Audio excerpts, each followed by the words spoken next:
It wasn't the storm that made Ethan Hayes pull over, it was the quiet. The sudden shift in the air, the weight of his own loneliness pressing in on him, was what made him stop. The downpour had soaked the streets, but the real emptiness he felt was much deeper. A void he'd never been able to fill, no matter how many zeros sat in his bank account. Ethan Hayes was a man most would envy. A billionaire, a powerful tycoon with everything money could buy. But with every expensive suit and every 5-star dinner came a stark reality. He was utterly alone. His mansion, a grand estate overlooking the city, might as well have been a prison for all the warmth it held. No wife, no children, no real connections beyond business associates who called him sir, but never truly saw him. On this particular evening, Ethan had been out to run a quick errand, an uncharacteristic decision, since he usually had his staff handle such mundane tasks. But something felt off tonight. Something nudged him out the door. It was a rare moment when he found himself on foot outside, watching the rain splatter against the pavement, when his eyes caught a glimpse of something that stopped him cold. There, sitting on the curb just outside the grocery store, were 2 small figures, twin boys, huddled together under a small piece of cardboard, their clothes soaked through, their faces streaked with tears. Ethan hesitated. His instincts told him to keep walking. After all, it was none of his business. But something about the boy's plight, a helplessness so pure, so raw, pulled at him in a way he hadn't expected. Curiosity got the better of him.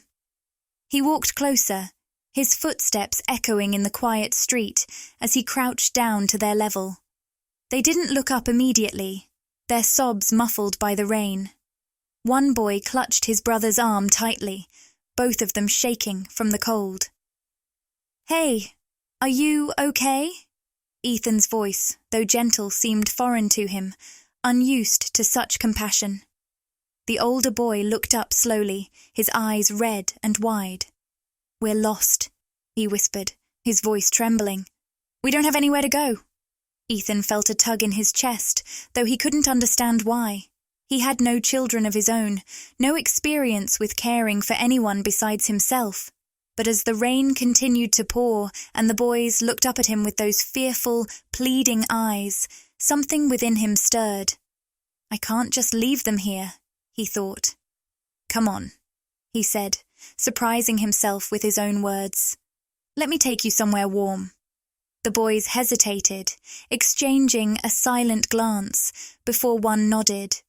As he helped them to their feet, he noticed how small and fragile they seemed. It struck him then.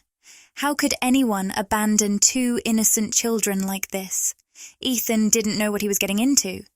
He had no idea where this would lead, or if he was even making the right choice.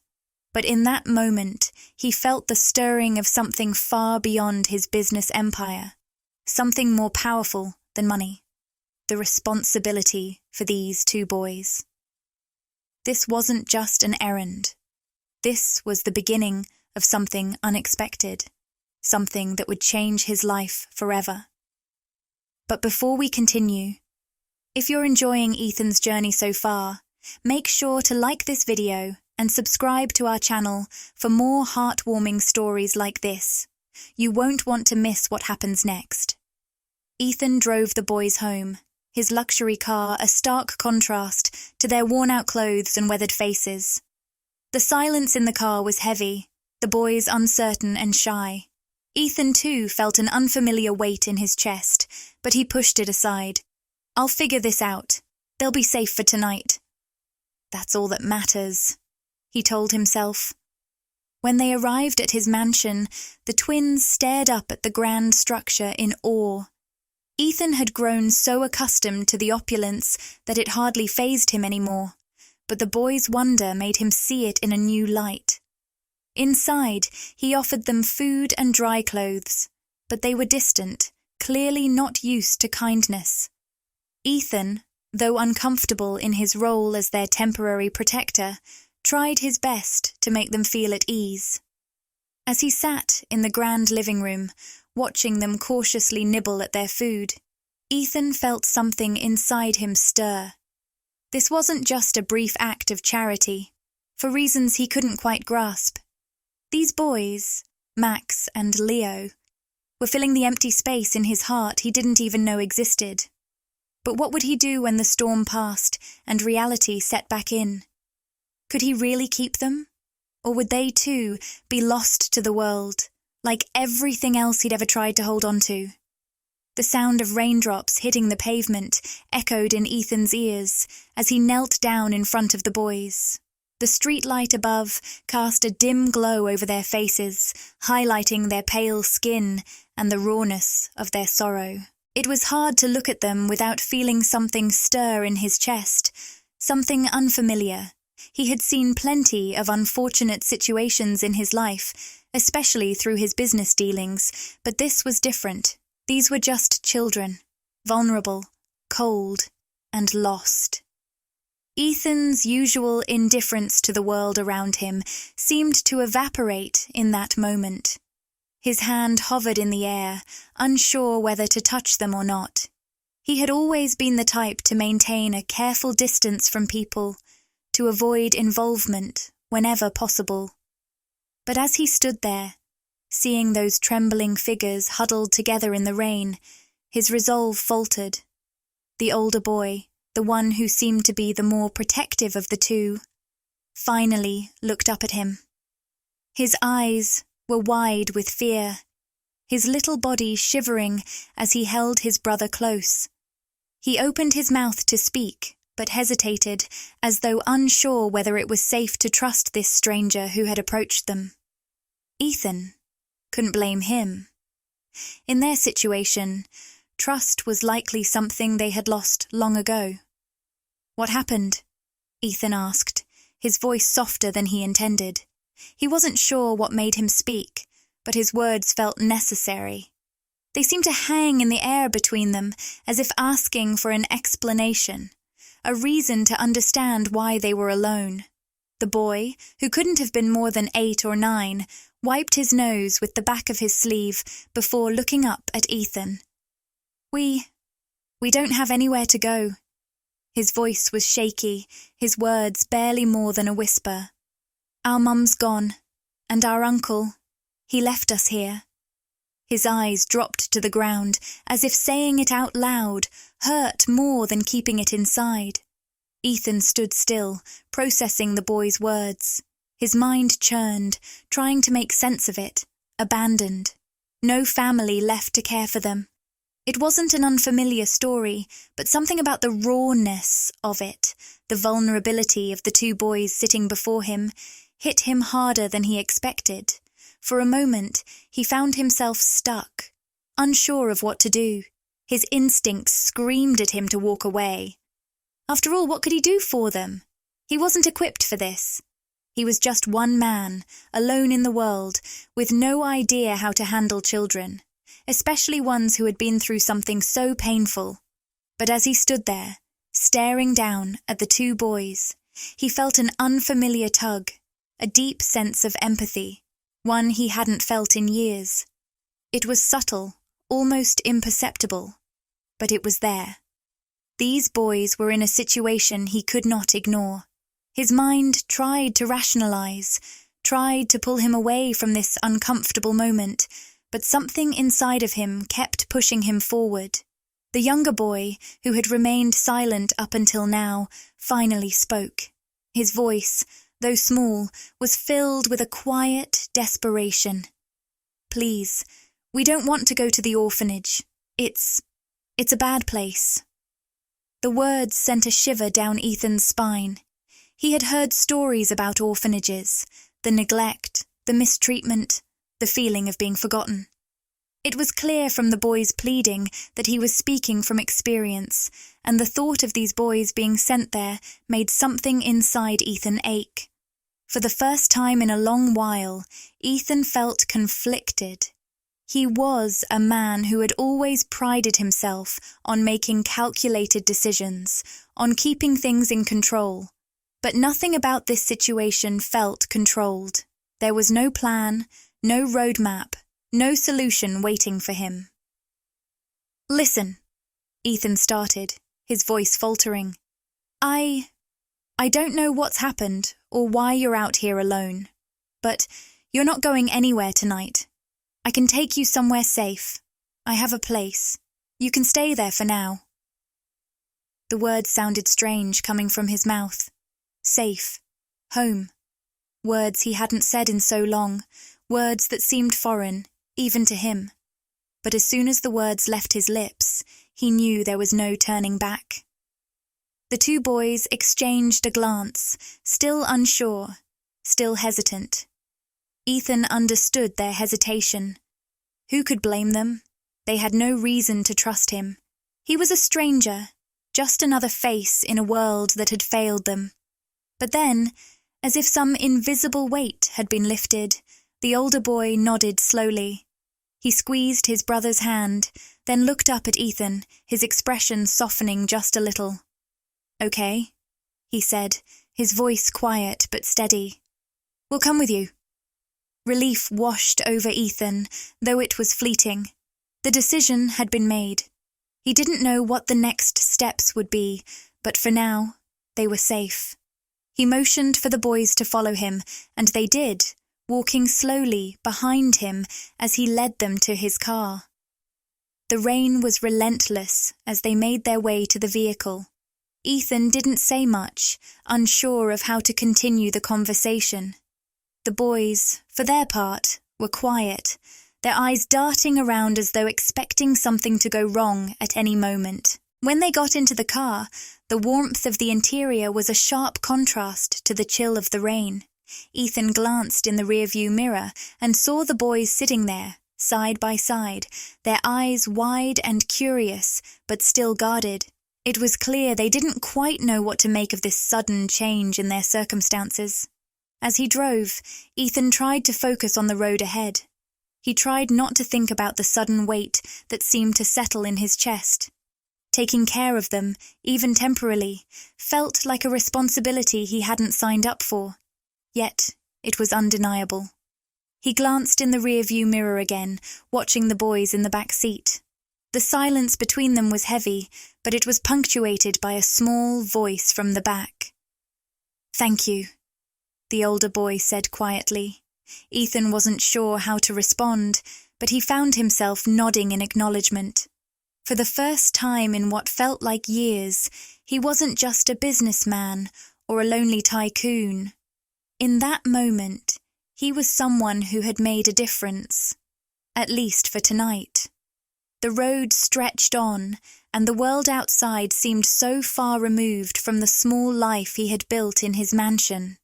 But as he drove, something shifted inside him, a realization, however small, that maybe, just maybe, he wasn't as alone as he once thought. Ethan pulled the car into the driveway, the tires crunching over the gravel as the mansion loomed ahead, its lights casting long shadows in the rain. The boys stared at the imposing structure, their eyes wide with a mix of awe and uncertainty. Ethan could see the skepticism in their faces, the disbelief that someone like him would take them in. Two ragged, homeless children who had just been abandoned by their last family.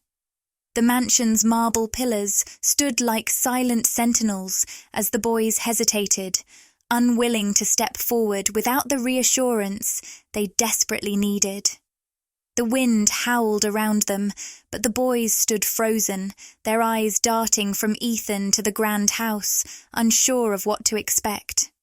"Come on," Ethan said softly, his tone calm but firm. "You're safe here. Let me get you inside where it's warm." Reluctantly, the boys followed him up the steps to the front door. As they crossed the threshold, the warmth of the house enveloped them, and for the first time in what felt like forever, the boys seemed to relax just a little. The cold, biting rain was replaced by the soothing heat of the mansion's interior, but it was clear they were still on edge. Their eyes moved around the room, taking in the vast, ornate space with a mixture of wonder and apprehension. Ethan led them down the hallway, past portraits of distant ancestors and the occasional glint of gold or crystal. It wasn't the sort of home that exuded comfort in the way a modest house might.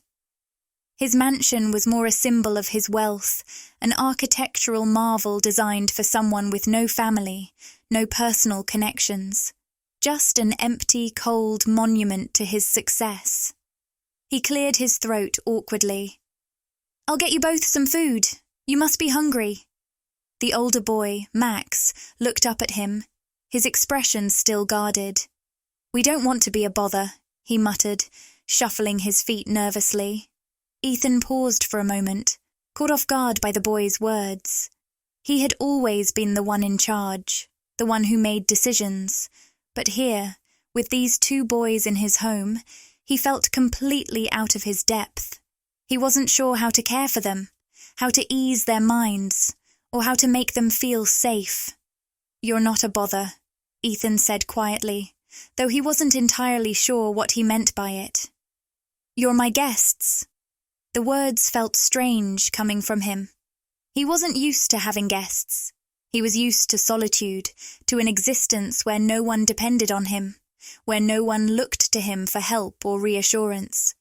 But as he stood there, watching the boys take in the unfamiliar surroundings, a sense of responsibility settled over him. He had brought them here, and now he had to make sure they were okay.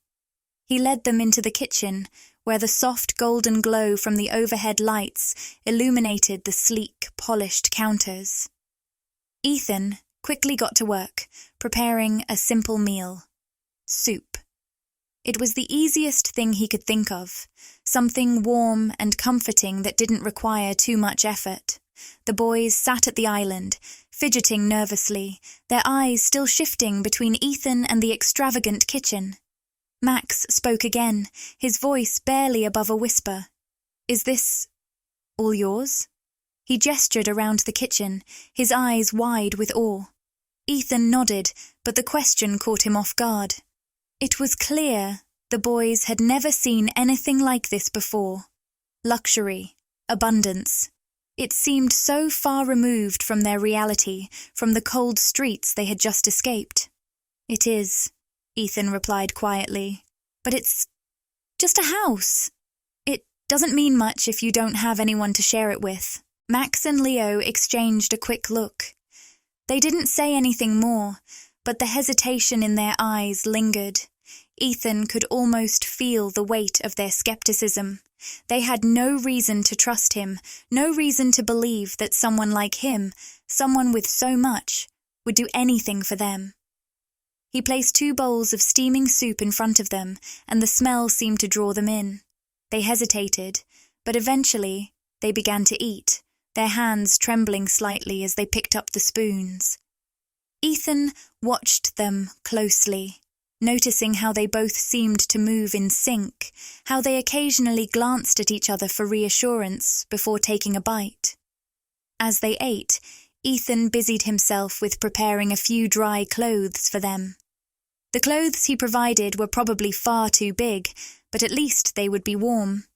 He watched as the boys changed in the guest bathroom, their movements stiff, awkward, as though the notion of privacy, of having their own space, was still a foreign concept. When they returned, they sat at the kitchen table, a little less on edge but still distant, their expressions unreadable. Ethan felt the unease grow inside him as he watched them. He had no idea what to say, no idea how to make them feel like they were in the right place. He had spent so many years building walls around himself, keeping everyone at arm's length, that now, with these 2 boys in his home, he felt out of his depth. He didn't know how to comfort them, how to be what they needed. That night, after the boys had settled into one of the guest rooms, Ethan found himself alone in his study, staring out the large window that overlooked the estate. The storm had passed, but the night was still thick with the quiet hum of the house. Ethan leaned back in his chair, his fingers tapping rhythmically on the desk as he tried to make sense of everything that had just happened. He couldn't help but reflect on his own childhood, on the times when he had felt lost and alone. He had grown up in a home where affection was scarce, where emotional connections were a luxury his parents didn't have time for. Success had been the only measure of worth in his family. Work hard, get ahead, and don't ask for anything more. But even with all that wealth, he had never known the comfort of family, never known the security of being truly cared for. As he stared out into the night, he realized that in some strange way the boy's situation mirrored his own past.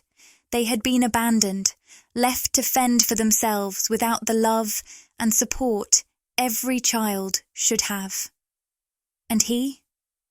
He had spent most of his life living without that same support, without anyone to care for him or to offer a kind word when he needed it most. He wasn't sure why he had taken the boys in, or what would happen next. But he knew one thing for certain. He couldn't let them go. Not after what they had been through. Ethan rubbed his face with his hands, his thoughts tangled in a web of uncertainty. But as he sat there in the dark, he realized that the decision to help them had already changed him. And whatever came next, whatever challenges lay ahead, he would face them head on. Not as the businessman, not as the lonely tycoon, but as someone who had taken responsibility, someone who had finally learned what it meant to care. The morning light filtered softly through the large windows of Ethan's kitchen, casting a warm glow over the dining room. The house was quieter than usual, the sounds of rain and wind replaced by the soft hum of the refrigerator and the occasional clink of silverware. Ethan sat at the head of the table, his coffee cup in hand, watching as Max and Leo slowly began to settle into the unfamiliar routine of having a meal in the safety of someone else's home. They were still wary, their eyes scanning the room as if expecting something to go wrong. But, for the moment, there was no reason to be afraid. The storm had passed, the house was peaceful, and they were finally out of the cold. Ethan didn't know what to say to break the silence. He had offered them food, given them dry clothes, and tucked them into bed the night before. But, beyond that, he felt uncertain about how to move forward. There were questions he needed to ask, things he needed to know, but he didn't want to press them too soon. Not when they were still trying to come to terms with their new reality. Finally, it was Leo, the younger of the two, who spoke first. His voice was soft, but carried a certain sadness that made Ethan's chest tighten. We didn't always live like this, Leo began, his eyes downcast. Before Mum got sick, we were happy. She took care of us. She loved us. He paused, as though the words were hard to say. But then she passed away, and after that it's been tough. Max, who had been sitting silently beside him, nodded in agreement. His eyes were red from lack of sleep and the pain of memories that had yet to fade. Our uncle was supposed to take care of us after she died, but he wasn't like Mum. He didn't want us. He said we were too much trouble. Ethan's heart sank. He could see the sorrow in their faces, the weight of loss etched into their expressions. He could only imagine what it must have been like for them. First the death of their mother, and then the abandonment by the only other family they had left. It was a story too many children like them knew all too well. A story of loss, of being forgotten by the very people who were supposed to protect them. Max took a shaky breath before continuing. Our uncle told us to pack up and leave one day. He said he couldn't afford to take care of us anymore. So, he just put us out on the street. We had nowhere else to go. His voice cracked slightly, and for a moment, Ethan saw the child in him. Just a boy, barely old enough to understand why his world had been shattered. Leo's eyes filled with tears as he wiped them away quickly, but it was clear the hurt was still raw. We tried to find a place to stay, but no one would take us in. We spent nights sleeping on park benches or in abandoned buildings. The streets. They're no place for kids. People are mean out there.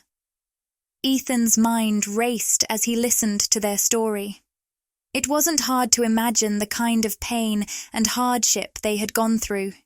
He had seen enough of the world to know that children like Max and Leo often ended up forgotten, discarded by society, because they were seen as too much of a burden to care for.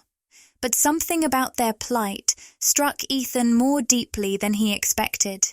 It wasn't just their story. It was the way they spoke about it, the quiet resignation in their voices. They had become accustomed to being ignored, to being abandoned, and yet, here they were, sitting at his kitchen table, looking to him for something they hadn't had in a long time, kindness. He didn't know why he had let them in. Maybe it was because their faces reminded him of his younger self, the lonely child who had learned early on that he couldn't rely on anyone but himself. Or maybe it was just the simple fact that they needed help, and he was the one who could offer it. But as much as he wanted to keep them safe, there were still questions he needed to answer. The thought of sending them to an orphanage nagged at the back of his mind, even though he couldn't shake the unease it stirred inside him.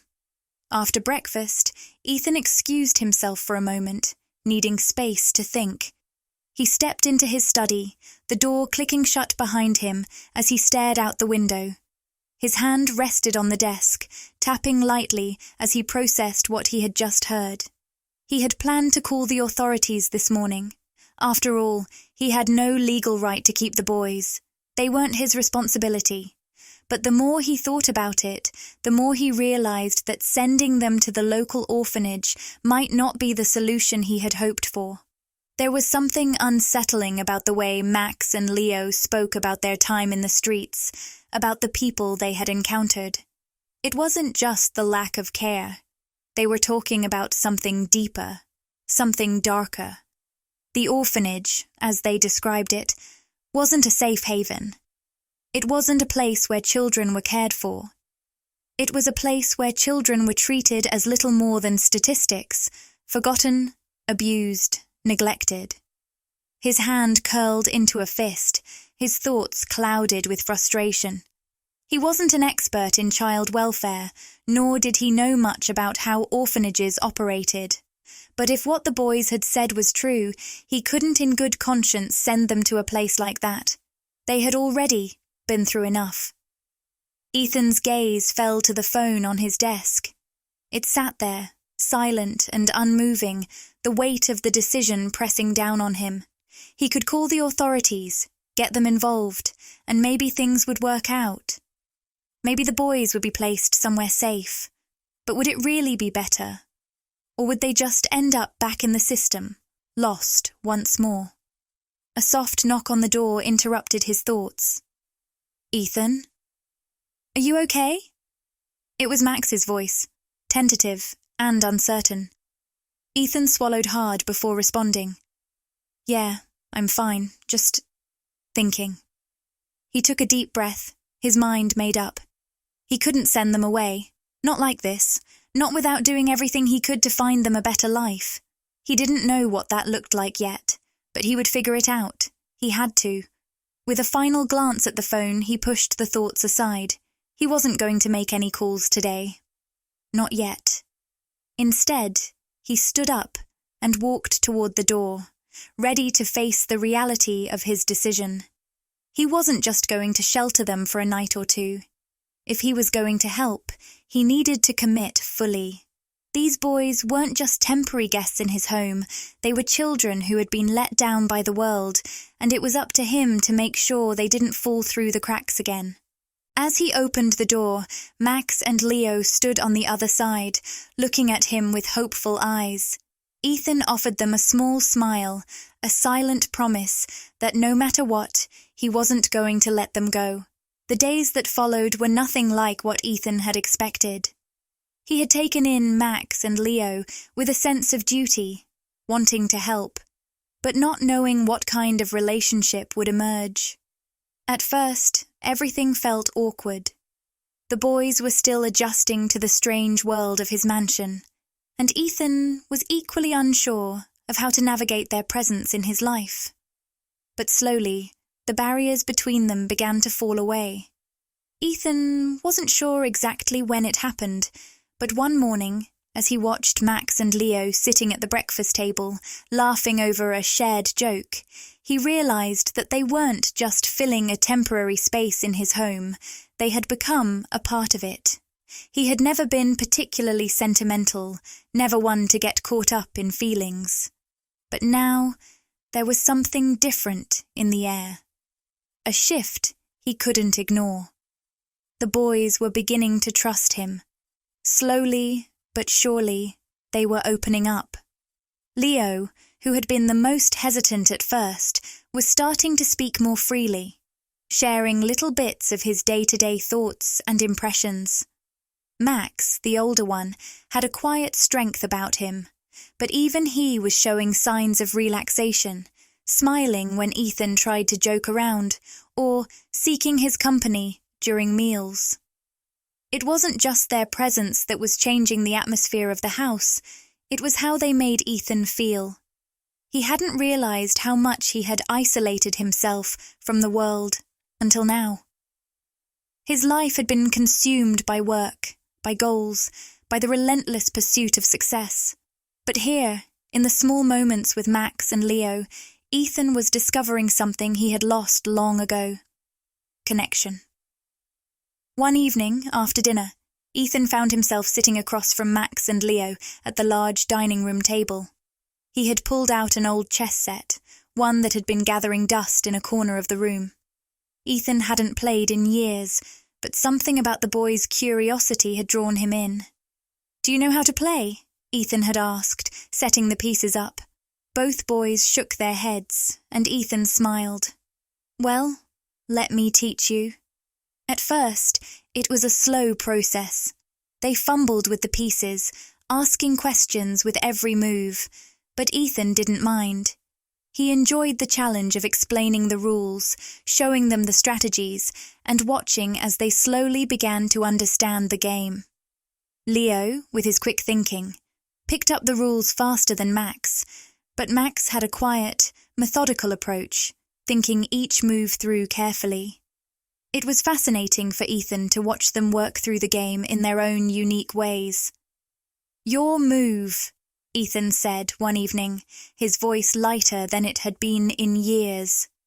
Max looked at the board for a long moment, his brow furrowed in concentration. Finally, he moved a knight, looking up at Ethan for approval. "Is this good?" Ethan nodded, impressed. "That's a very smart move." Max grinned, clearly pleased with himself. "Thanks." As the days went on, their games became a regular part of the evening routine. But it wasn't just the chess games that had Ethan feeling different. It was the way the boys began to explore his home. One afternoon, while Ethan was working in his office, he heard the sound of laughter and the soft thud of footsteps from the garden. Curious, he stepped outside to see Max and Leo exploring the rows of flowers and shrubs, their faces lit up with excitement as they discovered the various plants. Ethan hadn't paid much attention to the garden in years, but now, seeing it through their eyes, it felt like a whole new world. "Look, Ethan," Leo called out, holding up a flower. "I found a daffodil. I've never seen one like this before."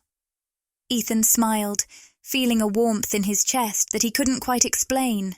"That's a rare one," he said, crouching down to inspect the flower. "You have a good eye, Leo." Max was crouched near a tree, studying a small bird that had perched on a low branch. His gaze was intense, focused, as he watched the bird's every move. "This bird looks like the one Mum used to point out to us," Max murmured, his voice soft.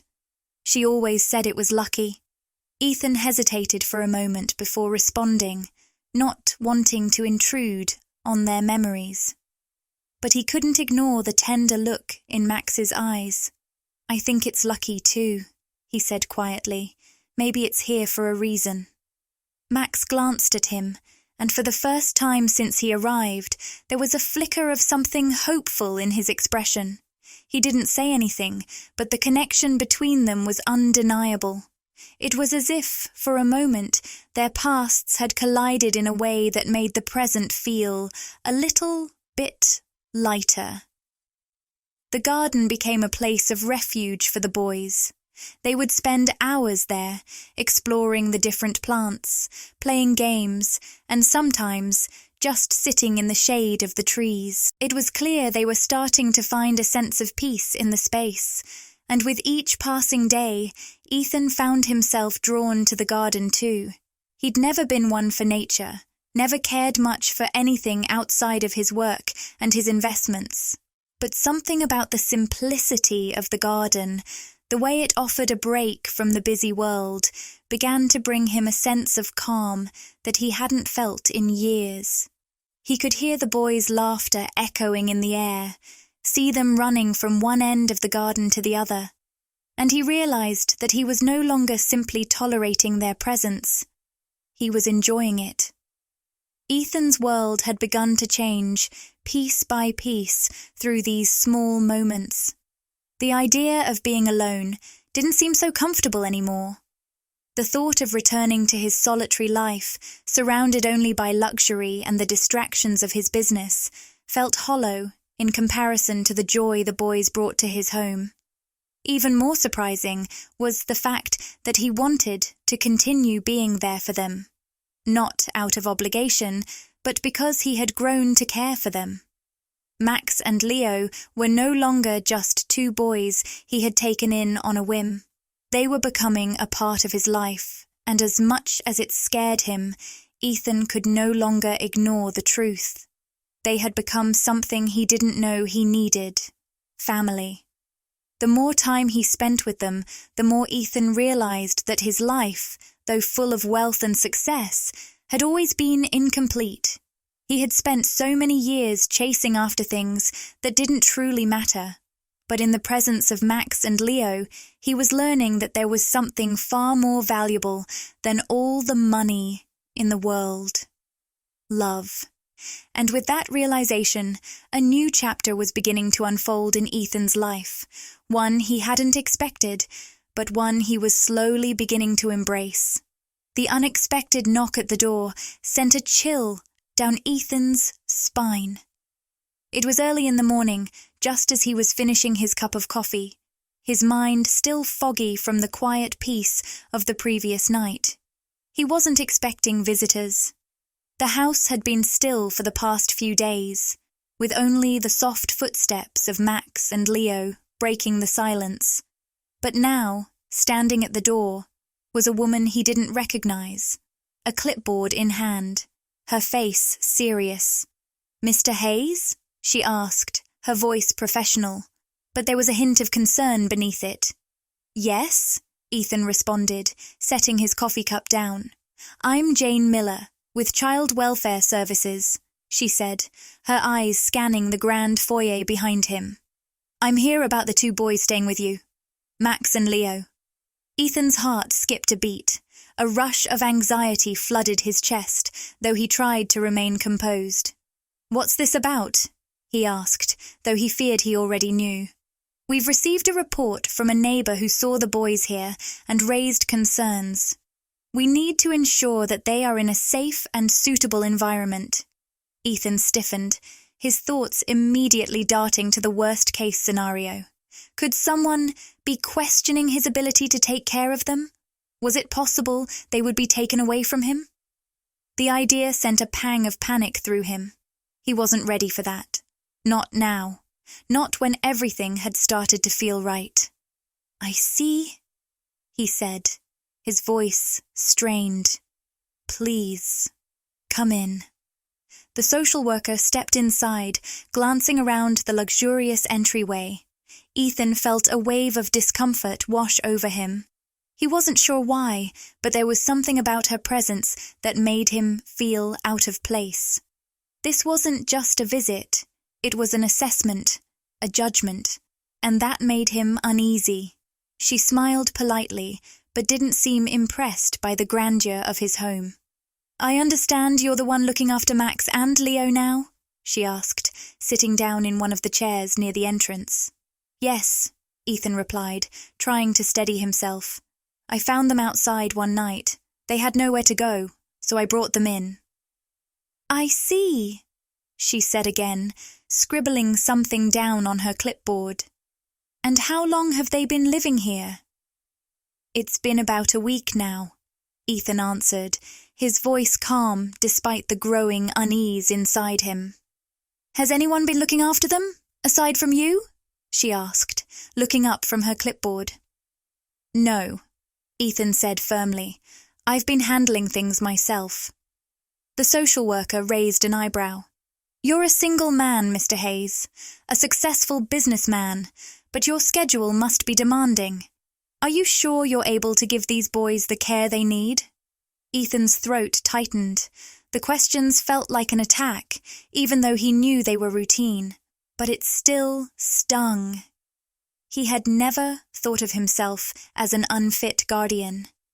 In fact, in the short time Max and Leo had been with him, he'd done everything in his power to make them feel at home.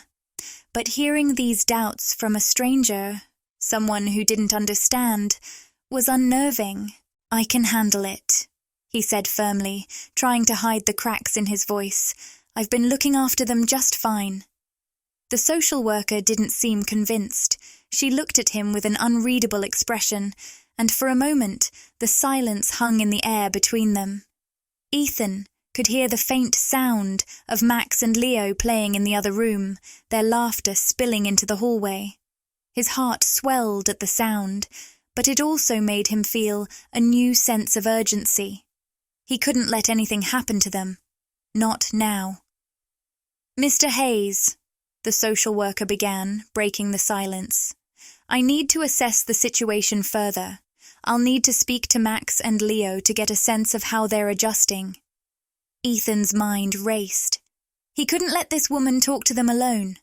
The boys were already wary of strangers, and he wasn't sure how they would respond to such an official, formal conversation. He wasn't even sure how they would explain their situation. He didn't want them to feel like they were being interrogated or judged, especially after everything they had been through. "I'd rather be present when you speak with them," Ethan said, his voice more forceful than he intended. "I think it's important they feel comfortable." The social worker's expression softened for a moment, but her professional demeanor didn't waver. "I understand, Mr. Hayes, but I still need to do my job." Ethan nodded curtly, trying to push the growing anxiety to the back of his mind. He knew this wasn't the time to argue. "Fine," he said. "I'll take you to them." He led her down the hallway, where he found Max and Leo sitting on the floor, playing with a toy they had found in one of the cabinets. The moment they saw Ethan and the social worker, both boys froze, their faces uncertain. "Max, Leo, this is Ms. Miller," Ethan said, his voice softer now. "She's here to ask a few questions. It's okay. You don't have to be nervous." Max looked at him cautiously, then back at the woman. Leo's small hand clutched Max's sleeve, as if seeking reassurance. Ethan could see the vulnerability in their eyes, and it made something deep inside him tighten. "Hi, boys," Ms. Miller said, her voice surprisingly gentle. "I just want to make sure you're okay. Can you tell me how things have been here with Mr. Hayes?" Max glanced at Ethan, who gave him a subtle nod. Max hesitated for a moment before speaking. "It's been good," he said quietly, though there was a slight tremor in his voice. "Mr. Hayes, he's been nice to us." Ethan's heart ached with the simple truth of Max's words. He had done his best to make them feel safe, to give them a sense of normalcy. But now he realized just how fragile that sense of security was. If they were sent back to the orphanage, back to the harsh conditions they had escaped, everything they had started to build here would shatter. "Do you like it here?" Ms. Miller asked, her gaze focused on Leo now. Leo nodded, but there was still a quiet uncertainty in his eyes. "It's okay," he said, his voice small. Ethan knew this wasn't going to be easy. The boys didn't fully understand what was happening, but he did. If they were sent to the orphanage, their lives would be torn apart again. He couldn't let that happen. "I'll do whatever it takes," Ethan thought, determination welling up inside him. "I'll protect them." Ethan spent the next few days walking on a fine line between protectiveness and uncertainty. Every glance at Max and Leo felt like a tug at his heart, and each time he heard them laugh, the knot in his chest tightened. They were so full of life, so much younger than he ever remembered being, yet their eyes held a shadow of something he knew all too well, a deep, quiet pain that no child should bear. It wasn't just about providing a roof over their heads or food on the table. That much Ethan had understood from the start. What truly struck him was the invisible weight the boys carried, the burden of abandonment and loss that hung in the air between them. They didn't say much about it. Max, especially, was reserved, speaking only when necessary. But the few words they shared, the brief moments of vulnerability, were enough to open a door to Ethan's past. A past he had buried so deep he almost forgot how to breathe when it resurfaced. One evening, after dinner, the boys were outside, chasing each other around in the garden, their laughter echoing through the hallway. Ethan sat alone in the living room, staring at a glass of whiskey he hadn't yet touched. His mind drifted back to when he was their age, maybe even younger. He had never known a real family. The few memories he had of his parents were muddled, distant fragments of time, as if they belonged to someone else. His mother had died when he was very young, and his father, an ambitious, distant man, had never truly been there. Ethan had been raised by nannies and caregivers who rotated in and out of his life like fleeting shadows. He had never been able to rely on anyone, not for love, not for support. The mansion where he grew up, grand as it was, felt more like a gilded cage than a home. Ethan didn't talk much about his childhood. There had been no point. He had learned early on that no one wanted to hear about the boy who grew up without affection, without a sense of belonging. People didn't care about that. They cared about his wealth, his success, and that was fine by him. After all, it had gotten him everything he thought he needed. Or so he had believed. He closed his eyes, leaning back into the plush armchair. The memory that surfaced next was sharper than the others. He was around 8, maybe 9. He remembered walking down a long corridor in the mansion, barefoot on the cold marble floors, his small hands tucked into the pockets of his oversized coat. His father had just left again on another business trip, leaving Ethan behind without so much as a goodbye. The house was silent, always silent when his father wasn't home. It was the kind of silence that swallowed you whole, made you feel like a ghost wandering through the empty halls. But there was one memory that stuck with him more than all the others. He had been sitting in the library that day, staring at a stack of books, when he heard footsteps. Soft, hurried footsteps, like someone was in a hurry to get away. Turning his head, he had seen one of the caretakers, her name was Evelyn, slip out of the room without so much as a glance in his direction. She had always been kind to him in her own way, but he knew even then that she wasn't going to stick around. She had only worked for the family for a few months, and Ethan could see it in her eyes. She was just another adult who would eventually leave him, like everyone else. Ethan's gaze returned to the present, but the ache in his chest didn't ease. His childhood hadn't been just about neglect. It had been about learning how to survive without affection, without anyone to turn to when the world seemed too much to handle. And in the end, He had learned to shut down, to withdraw. It was easier that way. But now, as he watched Max and Leo from the window, playing without a care in the world, he couldn't help but think of how different their lives could be. How different his life could have been if he had been given even the smallest bit of care, if someone had made him feel like he mattered. Ethan was determined not to let the same fate fall upon these boys. The boys were still out there, chasing each other through the tall grass, their laughter ringing out like music. He hadn't seen them like this before. They had started to relax in his presence, but there was still an edge of caution to their every move. Ethan could understand that. He'd been that way himself, never fully trusting, always waiting for the other shoe to drop. Max was the more outgoing of the two. He had a mischievous spark in his eyes, and even though he kept to himself most of the time, he was quick to smile, to make a joke, to break the silence. Leo, on the other hand, was quieter, more reserved. But it was clear that he looked to Max for reassurance, following his brother's lead in everything. Ethan didn't know much about their past, but he didn't need to. The fact that they were here, with him, was enough for him to know they had been through something traumatic. He had no doubt they had suffered in ways that would take years to heal. But as he thought about it more, he realized he wasn't just helping them for their sake. There was something else at play here, a deep-rooted sense of needing to fix the broken pieces of his own life. He wasn't just trying to give Max and Leo a better future. He was trying to give himself one, too. Ethan had spent so much time running from his past, burying it under layers of success, money, and distance.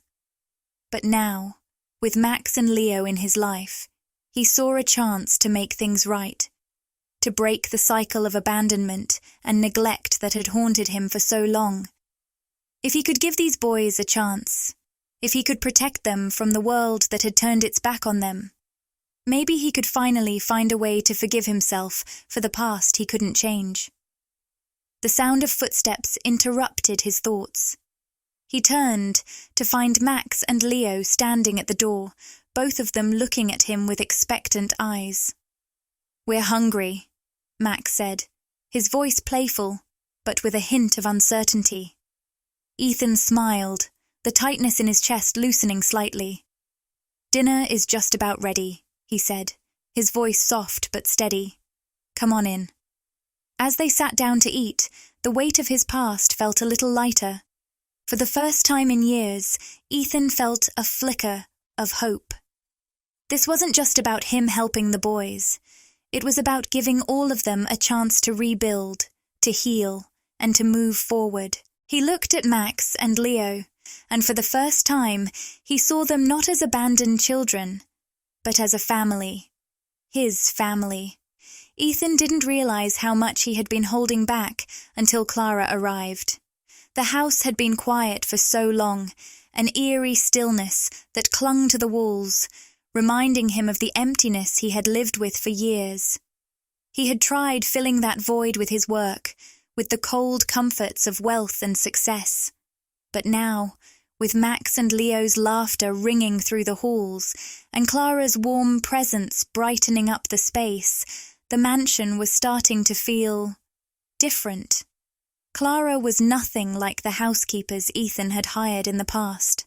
Most of them had been efficient, professional, and distant, just there to do the job and leave. But Clara was different. She had a gentle, soothing energy about her, something that made both the boys and Ethan feel at ease from the moment she stepped into the house. She had short, dark hair that framed her face in soft waves, and her eyes, a warm brown, always seemed to be full of understanding.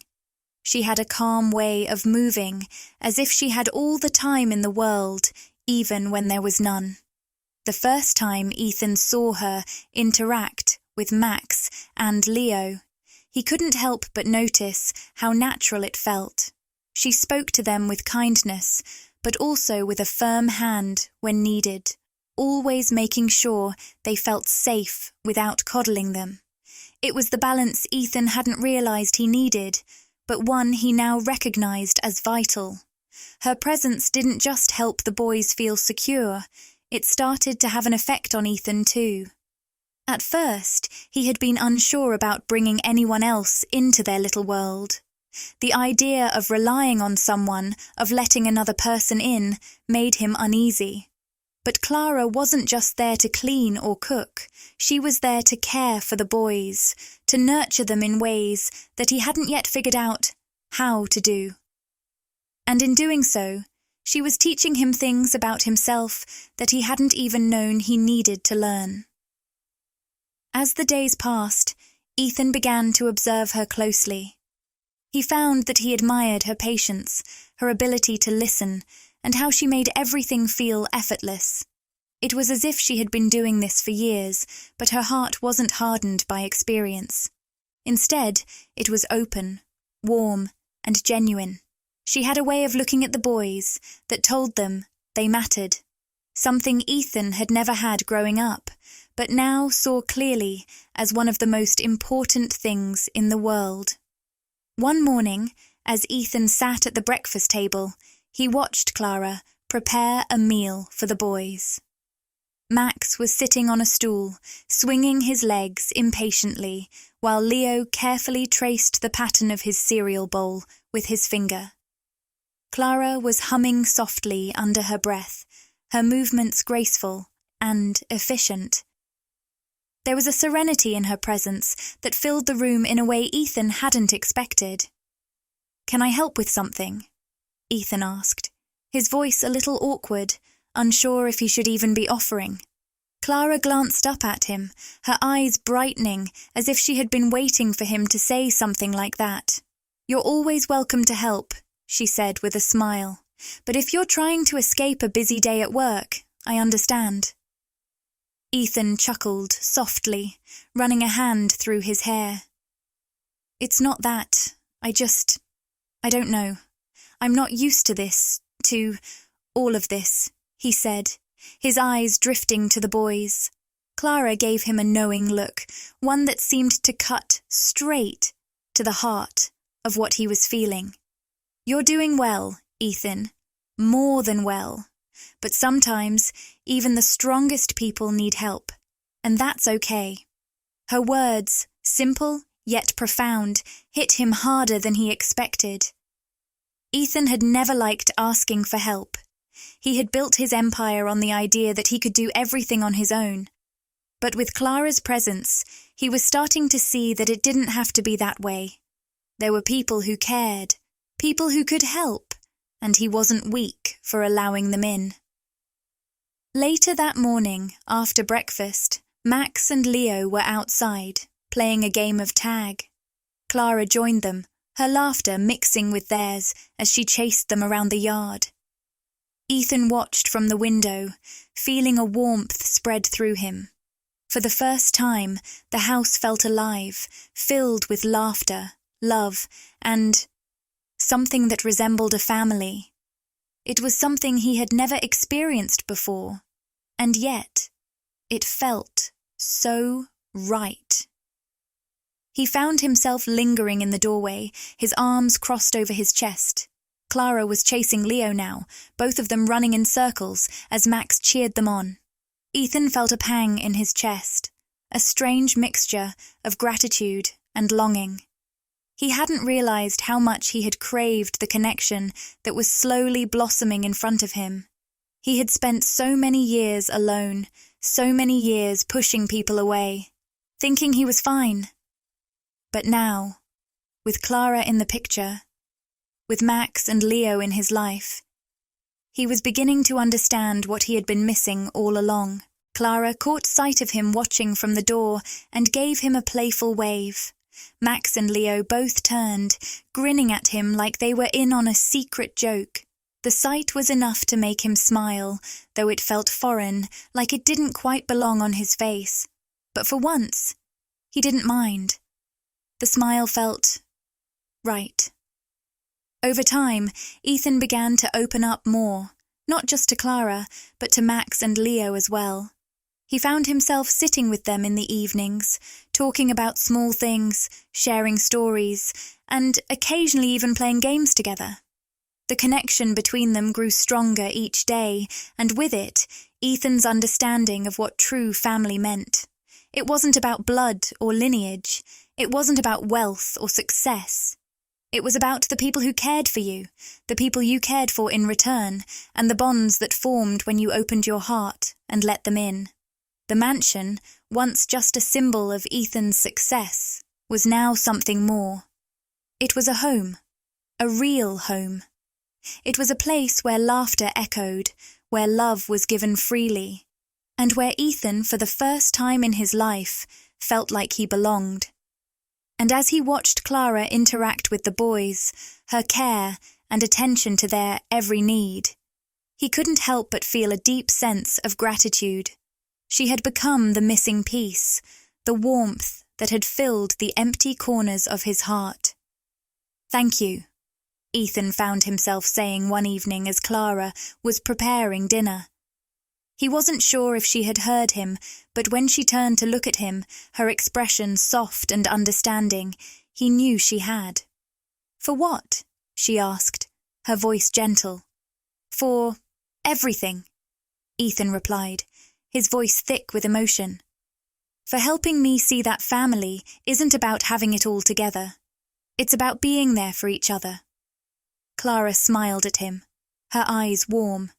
"Sometimes the best thing we can do is just show up, Ethan. The rest will follow." And for the first time in a long time, Ethan believed her.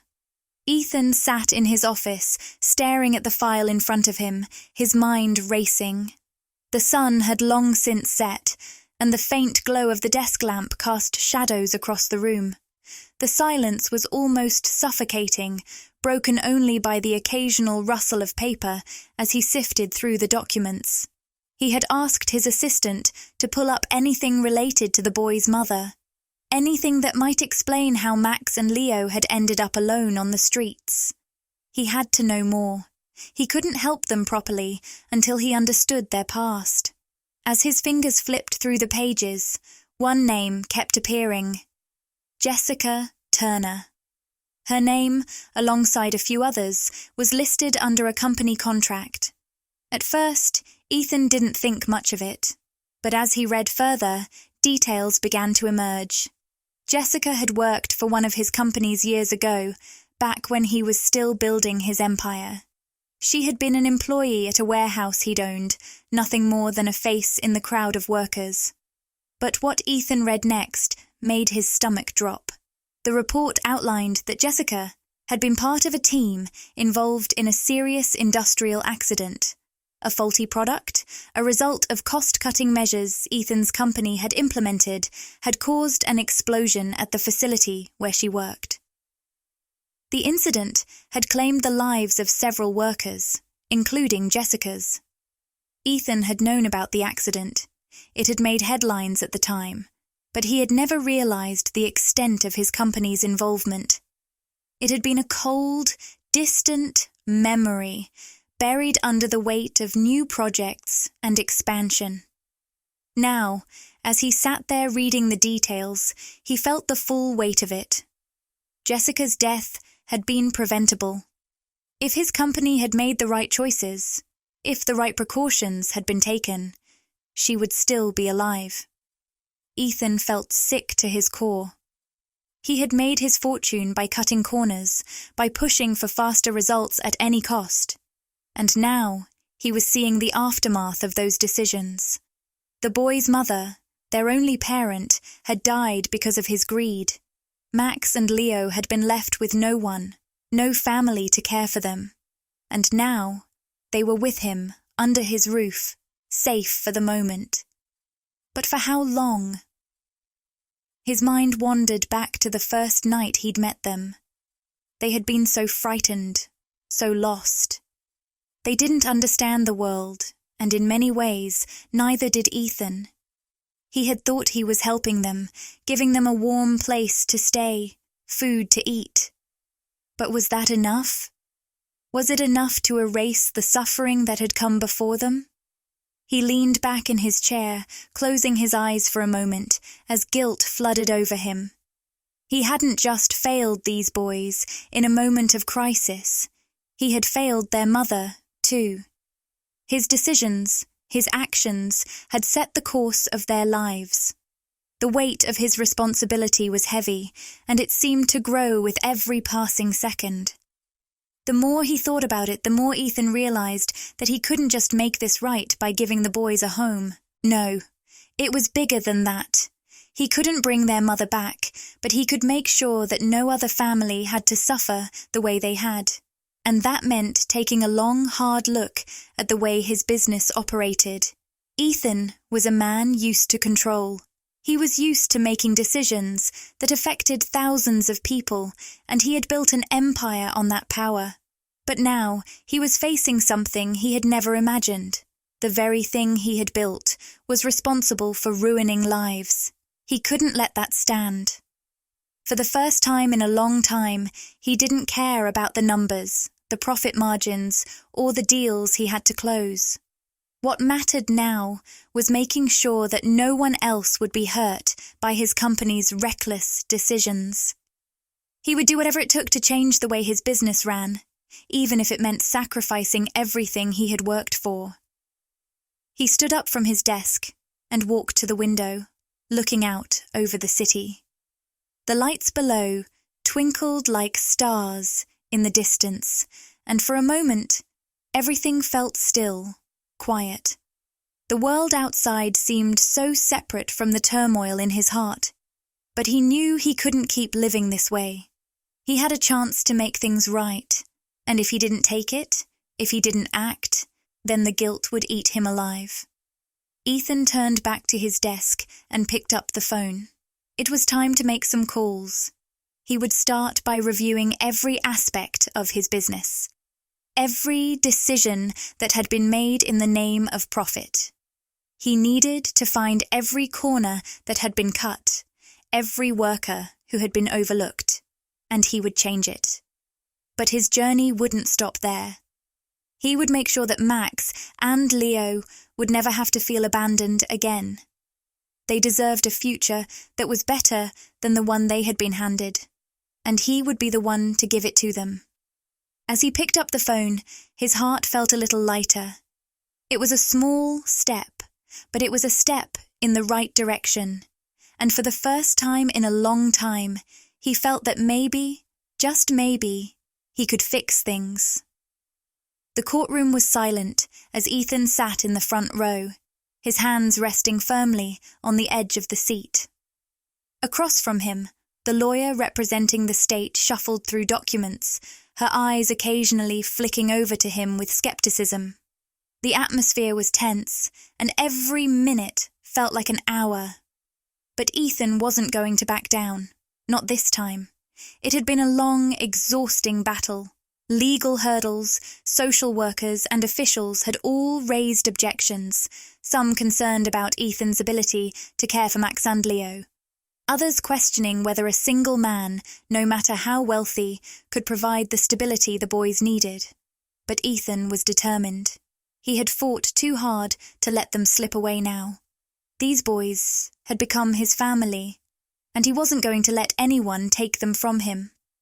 The judge, an older man with glasses perched at the end of his nose, glanced down at the paperwork before him. He adjusted his spectacles, then looked at Ethan, who was sitting with a quiet, unwavering resolve.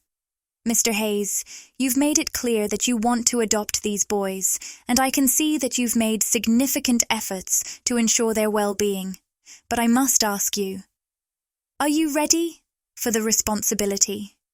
For the challenges that come with raising 2 children? Ethan's heart thudded in his chest, but his voice remained steady as he replied, "Yes, Your Honor. I've had my doubts, but I've learned that being a father isn't about perfection. It's about being there when they need you, doing everything you can to give them a life they deserve. I'm ready for that." The judge seemed to consider this for a moment before nodding. "Very well. I will review the case thoroughly and make my decision soon. But based on the evidence presented, I am hopeful for a positive outcome." Ethan felt a small weight lift off his shoulders, but he knew that the hardest part was still ahead. There was still paperwork to fill out, interviews to complete, and other hurdles to jump. But for now, he allowed himself a moment of relief. He had taken the first big step. The next few weeks flew by in a blur of paperwork, meetings, and unexpected visits from social workers. But despite the challenges, things were changing. Max and Leo were thriving. They no longer clung to each other like they had when they first arrived. They laughed and played more now, showing the kind of joy that had been absent from their lives for so long. Ethan had taken every precaution to make their new home a safe haven. The mansion, once an empty shell filled with cold, impersonal rooms, now felt warm and welcoming. There were colourful drawings on the refrigerator door, reminders of the boys' growing excitement for each new day. Ethan had even installed a small playroom for them, a space where they could just be children, something neither of them had ever really had the chance to do before. Clara, the housekeeper, had been a huge help. Her gentle presence brought a sense of calm to the house. She had a way with the boys that Ethan couldn't quite explain, a softness that he had never known. She wasn't just there to clean and cook, she was there to nurture, to create the kind of family environment that Ethan had always been too distant to understand. And slowly, Ethan began to realize that he wasn't just a guardian for Max and Leo, he was becoming their father. He was learning to comfort them when they were sad, to listen when they needed someone to talk to.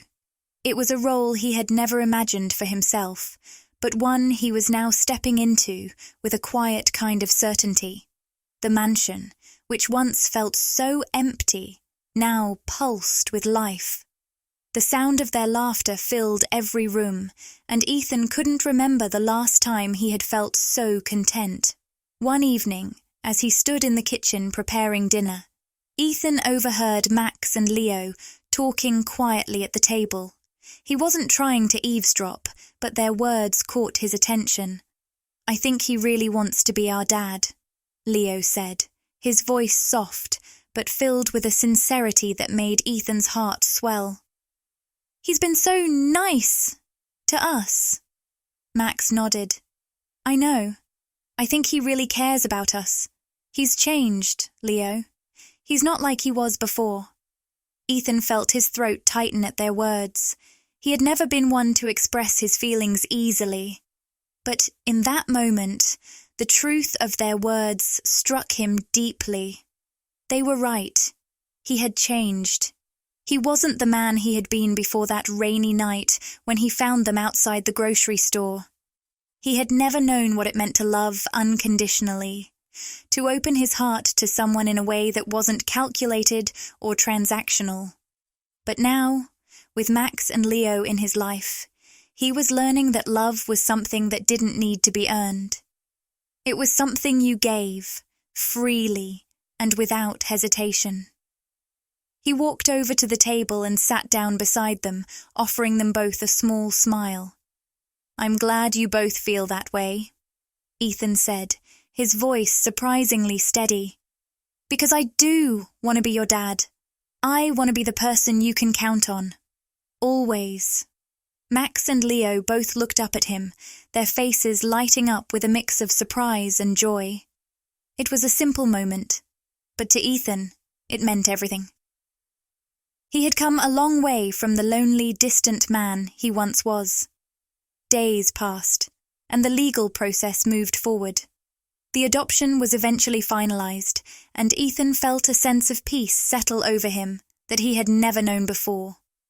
Max and Leo were now his sons, legally and emotionally. They had become a part of his life, a part of his heart, in ways he could never have imagined. One afternoon, feeling a sudden pull, Ethan decided to revisit the place where everything had begun, the grocery store. He hadn't been back there since that fateful day, and now, standing outside in front of the same store, he couldn't help but reflect on how much had changed. As he stood there watching the people coming and going, he thought about the boys, about how their lives had intersected with his in the most unexpected way. A chance encounter, a simple act of kindness, had led to a completely new chapter in all of their lives.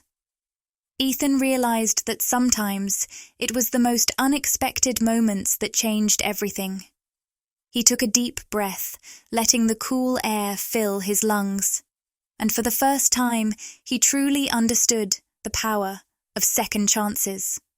For Max and Leo, and for himself. With a smile, Ethan turned away from the store, his heart light and full, knowing that he had found the family he never knew he needed. And as he made his way back to the mansion, he couldn't help but feel grateful for that rainy evening and the two little boys who had forever changed his life. If you enjoyed this heartwarming journey of transformation and love, don't forget to like this video and subscribe to our channel for more incredible stories. Share it with your friends and family so they can experience this touching tale too. We'd love to hear your thoughts in the comments below, and if you'd like to support the channel even further, consider using the Super Thanks button. Every contribution helps us bring more stories like this to life. Also, if you want to be part of our community and get exclusive content, make sure to click on the join button to become a member. Thank you for watching, and stay tuned for more inspiring stories.